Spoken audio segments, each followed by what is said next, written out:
자, 음식의 사회적 성격과 관련된 글인 것 같습니다. 그래서 일단은 직역한 다음에 얘기를 해보도록 할게요. 어떤 관계를 관리한다는 것은 일종의 가치야. 뭘 나타내는 가치냐? 누군가가 다른 사람의 흥미와 행복을 어떻게 고려하는지를 나타내는 그런 가치래요. 그리고 그 다른 사람은 사회적 세계와 관련돼 있는 다른 사람이야.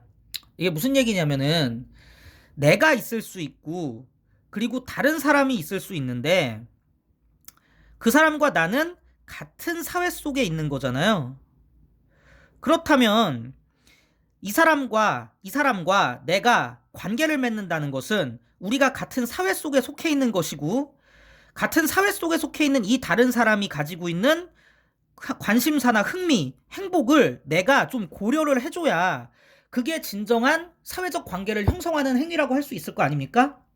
다시 말해서 관계 관리라는 건 같은 사회에 관련되어 있는, 즉 나와 같은 사회에 있는 다른 사람이 흥미와 행복을 내가 어떻게 고려할 것이냐를 나타내는 그런 가치관이라고요. 다른 사람의 인터레스팅과 웰빙을 내가 컨시더를 안 해줄 거라면 사실상 릴레이션십을 관리한다고 말할 수 없다는 것이죠. 자, 이 부분은 한마디로 사람들은 사회생활을 한다 정도로 이해하시면 될 것 같고요. 혹시라도 지금 제 설명을 듣고도 이해가 안 되시는 분들은 이 영상 보시고 따로 저한테 질문을 주셔도 좋을 것 같습니다. 일단은 짧게 요약해 드릴게요. 관계라는 것은, 사회관계라는 것은 다른 사람들의 행복과 이득을 신경 써 주는 행위예요. 물론 음식도 그 일부일 거고요. 사람들이 다른 사람들에게 음식을 제공할 때 1번, 지금 병렬이 몇 개 있거든. 그리고 다른 사람들과 음식을 공유할 때 2번, 혹은 다른 사람들로부터 음식을 받을 때 3번, 이렇게 음식을 가지고 사회적 관계를 맺을 때 그들은 뭘 고려하고 있는 거냐? 다른 사람들이 가지고 있는 필요, 선호, 느낌을 고려하고 있는 것이죠. 그리고 이런 식의 필요, 선호, 느낌은 뭐와 관련된 느낌이겠느냐? 무엇을, 어떻게, 언제, 어디서 이 음식이 섭취될지와 관련된, 한마디로 음식을 언제 어디서 어떻게 먹을지와 관련된 다른 사람들의 필요와 선호와 필링을 고려해주는 그런 행위가 바로 음식을 통한 사회적 관계의 형성이라고 말하고 있는 것입니다. 그래서 어떤 개인이 가지고 있는 필요와 선호라는 것은 분명히 타협되는 거야. 나 혼자서 내가 이게 좋다고 끝나는 문제가 아니야. 타협될 거야. 뭐 하기 위해? 관계를 쌓고 유지하고 수정하기 위해. 음식이라는 거는 가족의 조화에 있어서도 중심적이야. 가족도 하나의 사회일 테니까요.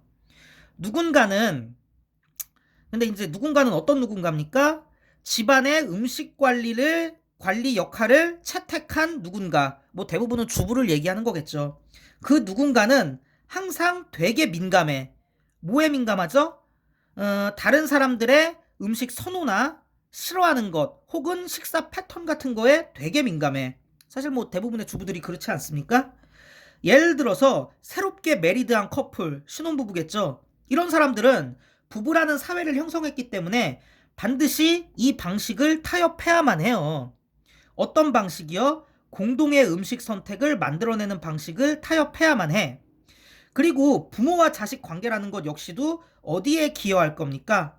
가족의 음식 선택을 만들어내는데 기여할 거야. 요거 조심하셔야겠죠? 투부정사 아니라는 거, 전명이라는 거. 그래서 주인이 된다는 것, 손님이 된다는 것, 동료가 된다는 것은 동명사주어. 그런 것은 뭐를 형성할 수 있습니까? 음식 선택 상황을 형성할 수 있어요. 그리고 그 음식 선택 상황에서 뒤에 문장 완전할 겁니다. 역할이나 관계라는 것이 음식 선택의 상당히 주요한 관심사다라고 말하고 있습니다.